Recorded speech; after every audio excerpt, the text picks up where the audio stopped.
नमस्कार, मैं जितेंद्र चतुर्वेदी। यूं तो जो राजस्थान सरकार है वो अपना चौथा साल मना रही है, क्योंकि 4 साल पूरे हो गए, वो पांचों में प्रवेश कर रहे हैं। लेकिन जिस तरह का घटनाक्रम राजस्थान में दिखाई दे रहा है, उससे कहीं ऐसा ना हो कि ये चौथा साल जो है ये चौथा ना बन जाए राजस्थान की कांग्रेस सरकार के लिए। अब ये जो बात कही जा रही है, दरअसल उसके पीछे की दो तीन वजहें हैं जिसने अशोक गहलोत की सरकार को बैकफुट पर लाकर खड़ा कर दिया है।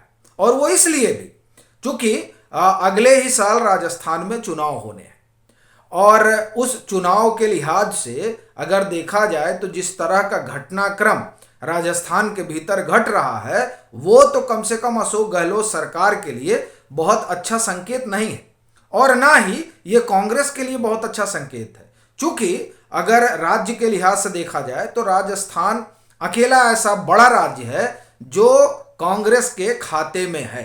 तो यहां कोई भी गड़बड़ी कांग्रेस को बड़ा भारी नुकसान पहुंचा सकती है, क्योंकि 2023 का जो विधानसभा चुनाव होगा राजस्थान का, वो तो एक तरीके का लिटमस टेस्ट होगा ही लोकसभा चुनाव के लिहाज से। एक और दूसरा, ये चुनाव हारने पर एक अलग तरह का परसेप्शन बनेगा कांग्रेस को लेकर, और जीतने पर एक अलग तरह का परसेप्शन बनेगा कांग्रेस को लेकर।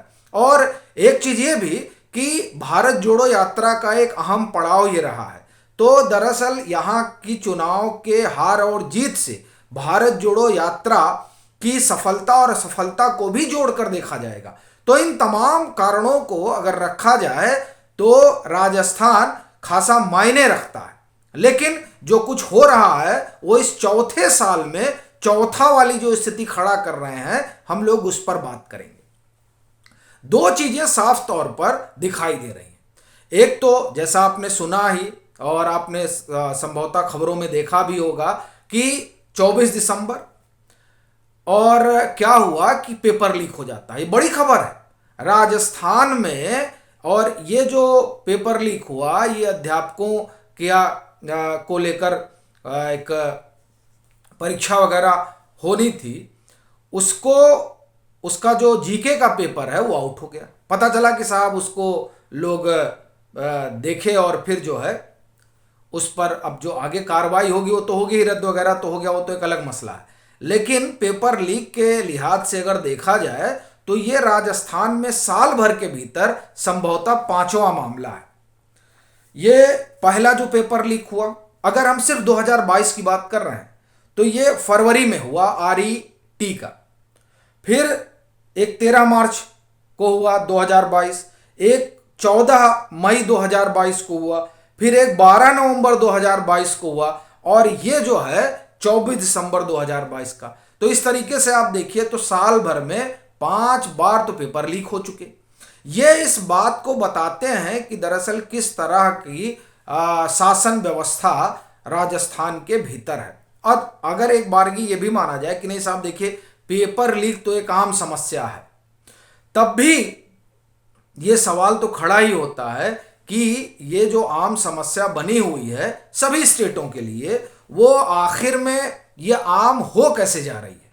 स्वाभाविक बात है कि इस तरह का लीक ये बताता है कि किस तरह की कोताही उन विभागों में और जो भी मशीनरी इससे जुड़ी हुई है वहां पर होती है। और अगर इन तमाम चीजों को एक तरफ रख दिया जाए तो भी ये सवाल तो खड़ा ही होता है कि दरअसल इस तरह का लीक जो है वो क्या उन विद्यार्थियों के मन में एक आक्रोश नहीं पैदा करता जो रोजगार की तलाश में इस तरह की परीक्षाओं के इंतजार में बैठे रहते हैं, और फिर अचानक पता चलता है कि साहब हम तैयारी वारी करके पहुंचे और पेपर लीक हो गया। अब देखिए साल भर में 5 ऐसी घटनाएं हो गई, महज साल भर के भीतर। तो ये स्वाभाविक तौर पर सरकार को कटघरे में खड़ा करती हैं, और उसकी प्रशासनिक जो मशीनरी है उस पर भी सवालिया निशान पैदा करती हैं। और ये बात अगर सिर्फ सवालिया निशान तक रहे तब तो एक अलग मसला है, मगर इससे एक धारणा भी बनती है और सरकार के खिलाफ एक माहौल भी बनता है। और खास तौर से तब जब अगले साल चुनाव होने हो, या आप ये कहें कि अब तो दिसंबर चल ही रहा है तो अगला साल चुनावी साल है, तो चुनावी साल में इस तरह की घटनाएं किस तरीके का नतीजा दे सकती हैं, इसे स्वाभाविक समझा जा सकता है। और ये जो घटना है उसने असल में गहलोत सरकार के लिए संकट तो खड़ा किया ही है। अब बात अगर इतना भर हो तो चलिए एक अलग मसला है। पेपर लीक के साथ ही और कई मसले हैं जो गहलोत सरकार के लिए गले की फांस बन जाते हैं। अभी देखिए पिछले साल हमको लग रहा है पिछले साल क्या इसी साल की बात है, जो तमाम कानून व्यवस्था को लेकर जो तमाम, चाहे फिर वो हनुमान जयंती के समय, रामनवमी के समय तमाम जो घटनाएं घट रही थी, उन घटनाओं को लेकर भी राजस्थान सरकार को कटघरे में खड़ा किया जा रहा था। फिर आपको ये भी ध्यान होगा कि अभी वहाँ मुझे लग रहा है ये 2-3 महीने या 4 महीने पहले की बात है कि जब जयंत चौधरी और चंद्रशेखर रावण गए थे वहाँ, तो उनको जो है एयरपोर्ट पे ही रोक दिया गया था। जो घटना हुई थी और वो घटना दरअसल दलित समाज से जुड़ी हुई थी, उस वजह से वहाँ चंद्रशेखर रावण गए थे। तो ये जो तमाम बातें हैं वो दरअसल शासन प्रशासन पर सवाल पैदा करते हैं, और ये कम से कम उस सरकार के लिए जो चुनाव में जा रही हो तो संकेत तो ठीक नहीं देती इस तरह की घटनाएं। एक दूसरा, ये समस्या तब और जटिल हो जाती है सत्तारूढ़ दल के लिए जब उसके दल के भीतर ही घमासान चल रहा हो। अभी आप देखिए कि जब भारत जोड़ो यात्रा राजस्थान पहुंचती है तो वहां पर जिस तरह से अशोक गहलोत और सचिन पायलट को लेकर घंटों राहुल गांधी अकेले में बात करते हैं, तो ये कहा जाता है कि साहब अब मामला लगभग सुलझा लिया गया है और अब ये एक साथ मिलकर काम करेंगे। लेकिन क्या वाकई में ऐसा है?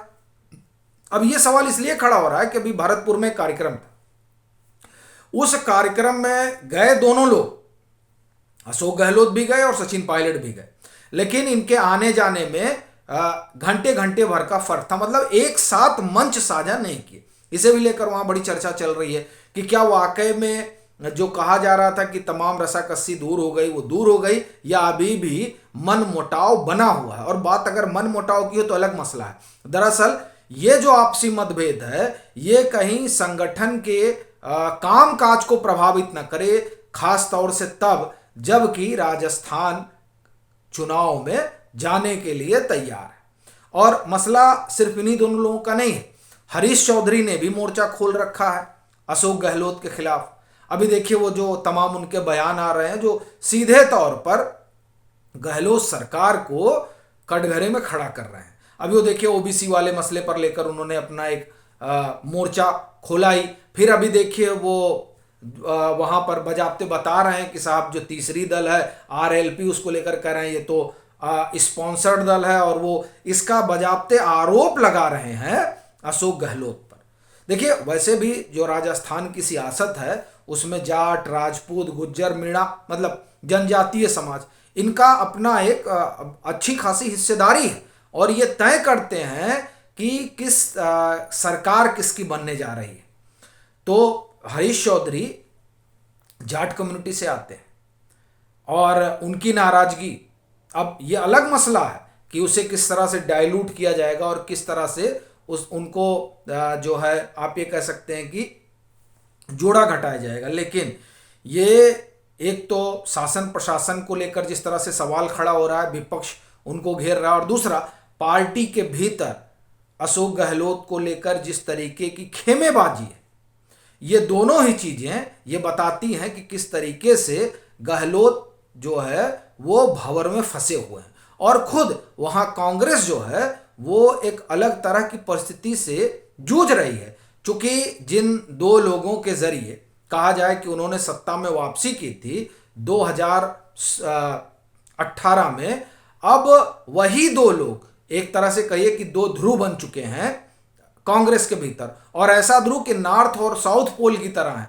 तो ऐसी परिस्थिति में कांग्रेस के लिए वहां दोबारा लौट पाना क्या मुमकिन होगा? एक, और दूसरा अशोक गहलोत के लिए क्या वहां जिस तरह की परिस्थितियां हैं उन परिस्थितियों में जो दावा किया जा रहा है कि वो दूसरी बार आ सकते हैं, वो क्या संभव हो पाएगा? वह भी तब जबकि उनके पार्टी के भीतर ही तमाम तरह की गुटबाजी चल रही है, और वह भी तब जबकि उनकी सरकार के कामकाज को लेकर भाजपा पूरा एक तरीके से मुहिम चला रही है, और वो मुहिम इस तरीके की जो अपना विपक्ष का काम होता है। तो सब मिला जुलाकर जो राजस्थान की कहानी है वो कम से कम वहाँ की मौजूदा सरकार और सरकार के मुखिया अशोक गहलोत के लिए तो बहुत बेहतर संकेत नहीं देती है।